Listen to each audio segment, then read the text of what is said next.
जय हिंद मेरे प्यारे साथियों, कैसे हो आप सभी। आशा करता हूँ सब अच्छे होंगे और अपनी पढ़ाई बहुत अच्छे तरीके से कर रहे होंगे।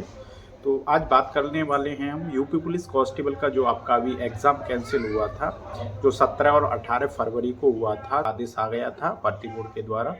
तो अब उसको लेके चर्चा चल रही है कि आपका पेपर कब होगा कब नहीं होगा।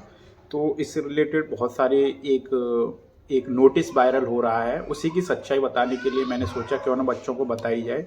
बात करने वाले हैं यूपी पुलिस कांस्टेबल, जो आपके 2023 में वैकेंसी आई थी 60,244 पदों पे।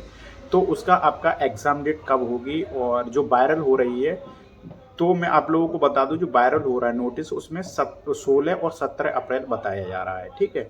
एक दूसरा नोटिस है, उसमें 19 जून बताया जा रहा है। मेरे हिसाब से अगर बात करें, जैसे कि कल नोटिस में देखा था हमने कि परीक्षा अगले 6 मंथ के अंदर में, मतलब आपकी करा ली जाएगी, ऐसा था नोटिस में। लेकिन वो तो उनके ऊपर है। अभी अगर ऐसा कुछ होता, अगर जैसे जैसे कल वो निरस्त हुआ है पेपर, और अगर उन्हें डेट देनी होती तो वो कल ही अनाउंस कर देते उसका।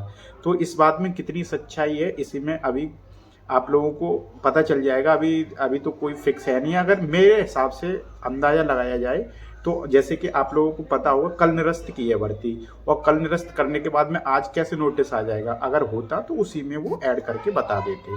तो जो 17 और 18 अप्रैल बताई जा रही है, तो उसे डेट को अगर आप लोग सोचोगे तो उस डेट में तो पेपर होने की बहुत कम संभावना है।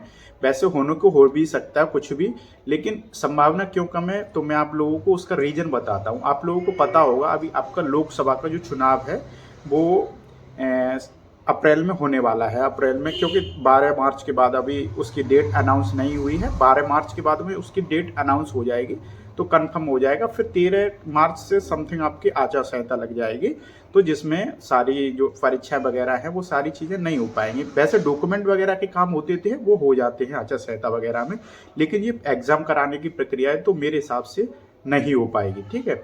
और बात करें अगर 19 जून की, 19 जून में अगर एक दिन का डेट दे रहे हैं तो उसमें नहीं हो पाएगा पेपर। और दूसरी चीज़ ये है, मेरे हिसाब से अगर पेपर एक बार अब ऑफलाइन कराने पर इतनी सारी मतलब पेपर लीक भी हुआ था, सारी चीज़ें हुई थी, लेकिन अगर 19 को अगर एक शिफ्ट में एक दिन में कराएंगे तो वो कभी संभव नहीं है। ठीक है भाई। होने को 19 जून से पेपर स्टार्ट हो सकते हैं, इतना हो सकता है, क्योंकि 6 महीने के अंदर कराने की बोला है पेपर की। तो 19 जून से आपकी डेट हो भी सकती है, लेकिन अभी कंफर्म नहीं है। तो इसी को लेके मैं आप लोगों को बताने आया हूं। तो आप जो आपकी तैयारी चल रही है उसे अच्छे तरीके से करना स्टार्ट कर दो। हो भी सकता है कि 19 जून से आपकी परीक्षा स्टार्ट भी हो जाए, क्योंकि आप लोगों को पता होगा फरवरी और जून में 4 से 4.5 5 महीने का अंतर हो ही गया। तो उन्होंने भी बोला था कि 6 महीने के अंदर में पेपर करा लेंगे। तो हो भी सकता है, क्योंकि सारी प्रक्रिया हो जाएंगी, जो लोकसभा की जो आपके चुनाव वगैरह हैं और उसका रिजल्ट वगैरह सारे आ जाएंगे, और मेन चीज़ वो है आपका पेपर भी शायद होने शुरू हो जाए। तो आप लोग अपनी पढ़ाई 5 से 6 महीने मानकर अभी से स्टार्ट कर दो, कंटिन्यू वे पे टाइम टेबल से। ठीक है भाई। और बहुत अच्छे से यहाँ पे आपके सब्जेक्ट जो जो वीक थे उन्हें अच्छे से अच्छा करने की कोशिश करें। और उसके ऊपर मैं एक वीडियो और बना के डाल दूंगा बेस्ट स्ट्रैटेजी से रिलेटेड, कि आप कहाँ से कहाँ और कहाँ पे आपका स्कोर कम आया था और अपने अपने स्कोर को सुधारने की कैसे कोशिश करोगे। ठीक है। तो बस कंफर्म करने के लिए मैं आया था, और आशा है आप लोगों को सारी चीज़ें पसंद आई होंगी, जो मैंने बताया वो समझ आई होंगी। तो अगर चैनल जो मैं बता रहा हूँ वो सारी चीज़ें आप लोगों को पसंद आई हैं तो चैनल को सब्सक्राइब कर लो, दोस्तों में शेयर कर दिया करो।